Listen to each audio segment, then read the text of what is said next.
Hi, Ray. Good morning. It's a tragedy anytime there's a loss of life. Period. End of sentence. It's a further tragedy, though, it seems, whenever there's a loss of life in law enforcement. And added on top of that, in Hunter Simoncic's case, the man was just 26 years old, just barely beginning, really, his adult life. Had only been with the department for a few years. So much potential, so much life ahead of him, taken far too soon. That is part of what will be celebrated tonight at the vigil, honoring the life that he had led already. That's going to start at 7:30 tonight, right here at the courthouse.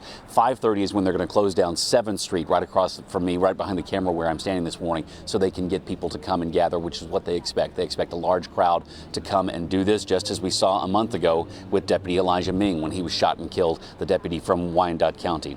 Also, we learned some information about when the funeral services for Hunter Simoncic will be. Those are going to be next week. The police department announced just yesterday. It's Wednesday morning, September 3rd at Children's Mercy Park. The gates are going to open at 8 o'clock that morning, open to the public. And just like last month with Deputy Ming, there will be a law enforcement procession about 30 minutes after the service concludes. We expect a lot of units to be involved with that. When we watched that last month, Ray Daniel and I were there live outside that. We counted more than 50 police cars from lots of different departments who were there taking part in honoring Deputy Ming. We expect something similar next week for Officer Hunter Simoncic. So obviously the impact that he had in his short time has been pretty incredible. We've learned that over the last couple of days, learning about who he was and the impact he was having as a law enforcement officer, obviously, but as a person as well. I want to bring in my colleague Marlon Martinez, who's been learning more about him over these last couple of days too. And just in 26 years, he made a lot of impact just in that short amount of time. He really did. And, he's only 1 year younger than I am. Yeah. So we share, learned that I've shared a lot of common friends with him, and just seeing the outpour of,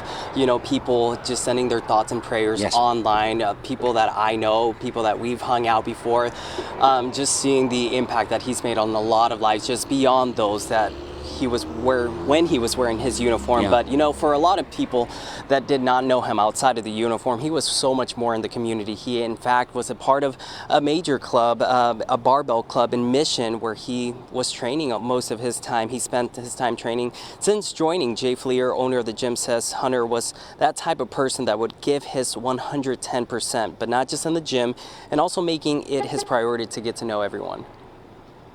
He very quickly became part of the community and was very much loved by everyone here. He was a big personality. If Hunter was in the room, you knew Hunter was in the room. Now, the club has mentioned that they will plan to work to make future workouts in dedication to Hunter.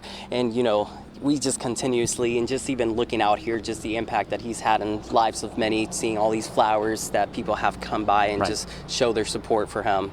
Absolutely, Marlon. Thank you very much. It's been a sad pleasure, unfortunately, over the last couple of days to go out and meet some of these people who knew him well and who talked about the man he was and the life that he was living.